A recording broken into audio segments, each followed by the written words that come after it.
Buenos días, el día de hoy vamos a montar un ordenador. En primer lugar, aquí tenemos la caja vacía, donde vamos a poner todos los componentes. Vamos a disponernos a colocar el procesador en la placa base. Primero, abrimos la pestañita que se encuentra al lado del socket del procesador. Levantamos el metal que protege al socket e identificamos dos hendiduras que se encuentran en el procesador y lo colocamos de tal manera que encaje con el socket.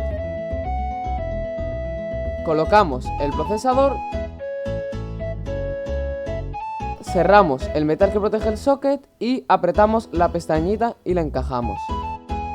Ahora vamos a colocar la pasta térmica en la superficie del procesador para ayudar a la refrigeración del mismo. Colocamos una cantidad exacta como si fuese un guisante más o menos, a la cual luego le atornillaremos un disipador para que se expanda. Cogemos una cruceta que viene con el disipador que se pondrá debajo de la placa base para poder atornillar el disipador y la encajamos detrás de la placa base para que podamos atornillar el disipador. La encajamos para que los 4 orificios queden exactamente bien encajados.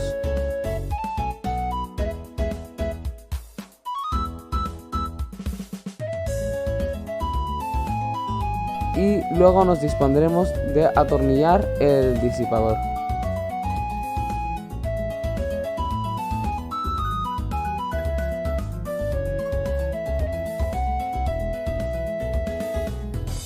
El siguiente paso es colocar la chapa de la placa base en la caja.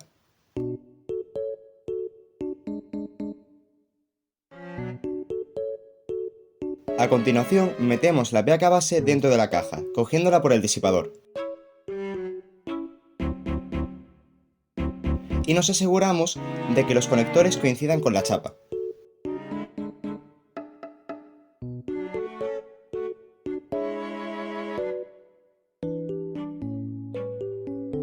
Conectamos la RAM guiándonos por el hueco que tenemos aquí delante.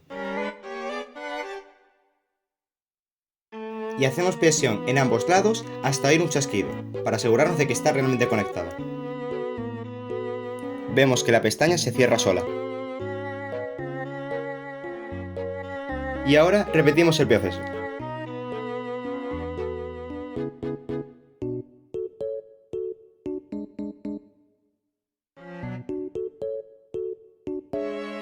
Una vez hecho todo esto, atornillamos la placa base a la caja, gracias a los agujeros que esta tiene para meter los tornillos.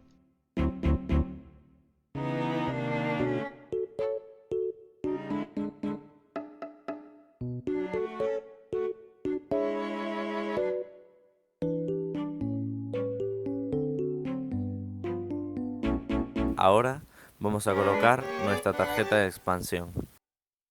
Primero tendríamos que mover la chapa hacia otro sitio para que haya sitio para la tarjeta de expansión. Giramos la tarjeta de expansión en el hueco que hay para que cuadre completamente con la entrada que hay por debajo y pueda conectarse a la ranura. Apretamos para que coincida correctamente con la entrada. Le ponemos un tornillo que la sujeta a la placa.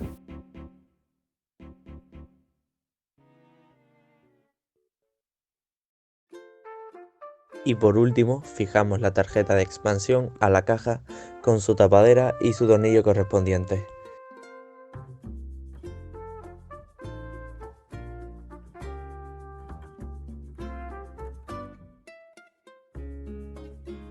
A continuación vamos a colocar el disco duro. Como podemos ver, el disco duro por detrás tiene 3 tornillos. Estos sirven para enganchar el disco duro a la caja por unas ranuras. Enganchamos el disco duro a la caja gracias a los tornillos. Y ahora cogemos un tornillo y por la parte central atornillamos el disco duro a la caja.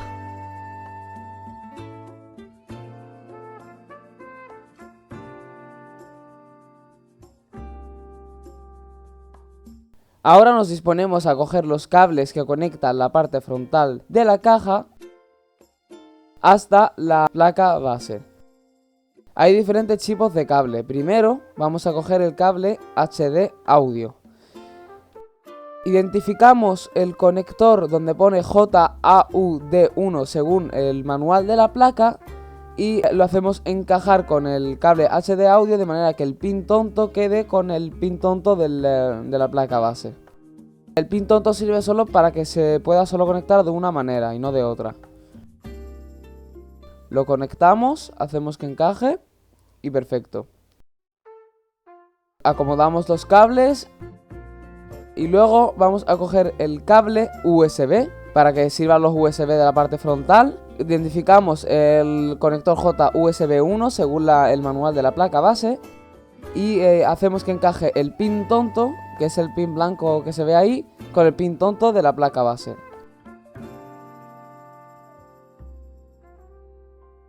Lo conectamos y listo.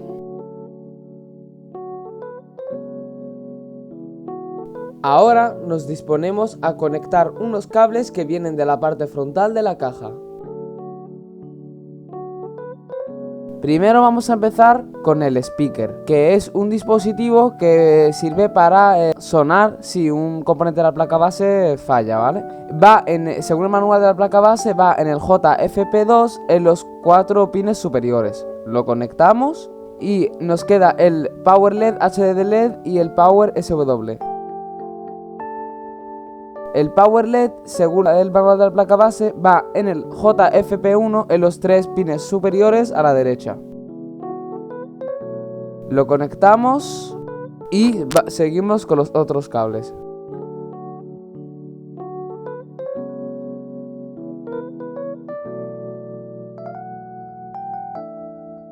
Nos queda el conector HDD LED, es una lucecita que verifica si el disco duro esté funcionando a la perfección.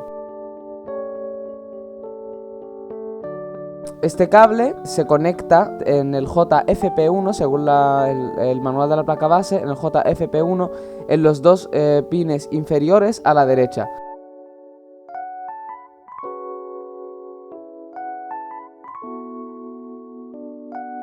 Haciendo que la polaridad quede de tal manera que el cable blanco, que es el negativo, quede a la derecha y el positivo, que es el rojo, quede a la izquierda.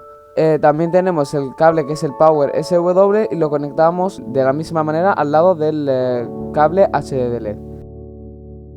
Una vez conectado, nos queda el cable del ventilador de la torre, que lo vamos a conectar, según el manual de la placa base, en el conector SysFan 2, que es un conector de 3 pines, de manera que encaje la hendidura con el plastiquito.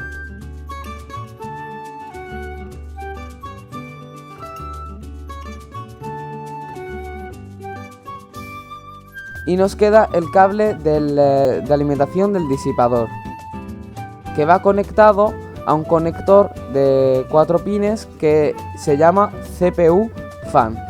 Cuando lo identificamos, conectamos de tal manera que la hendidura que tiene el conector encaje con el plastiquito de la placa base. Colocamos la fuente de alimentación en la caja de modo que el enchufe asome por este agujero de aquí.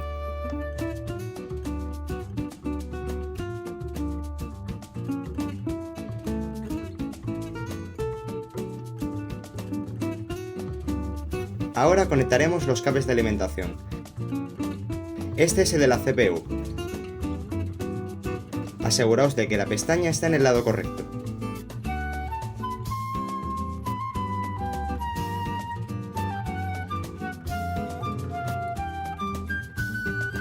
Este otro es el de la placa base.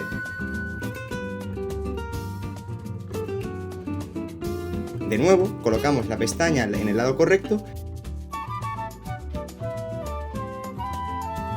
y apretamos con fuerza.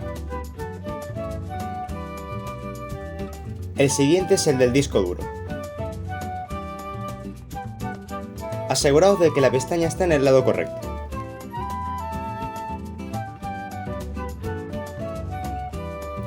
A continuación conectaremos el SATA a la placa base y al disco duro, obviamente en el puerto donde pone SATA.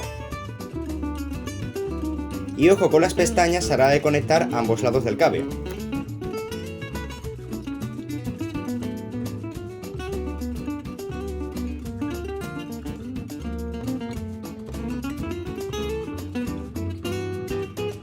Ahora vamos a conectar el lector de disco por la parte frontal de la caja.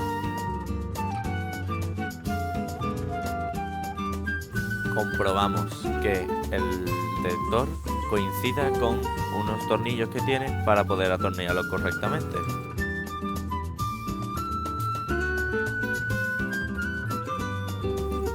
Cada uno se atornilla con su correspondido tornillo y se coloca correctamente para fijarla a la caja.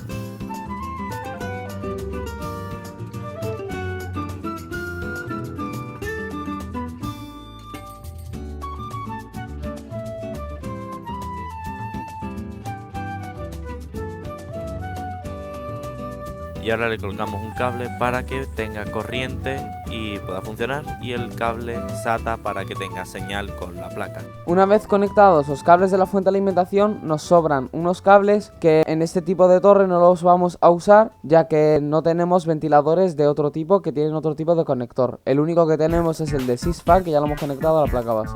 Ahora vamos a proceder a atornillar la fuente de poder o la fuente de alimentación para que quede completamente sujeta a la torre.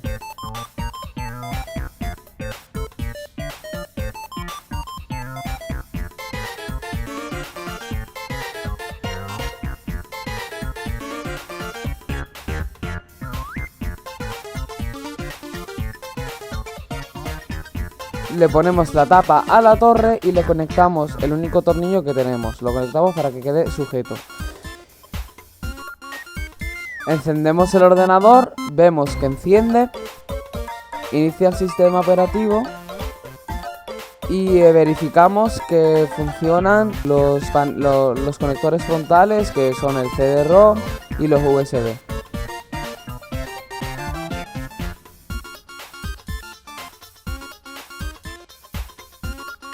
Verificamos que funcione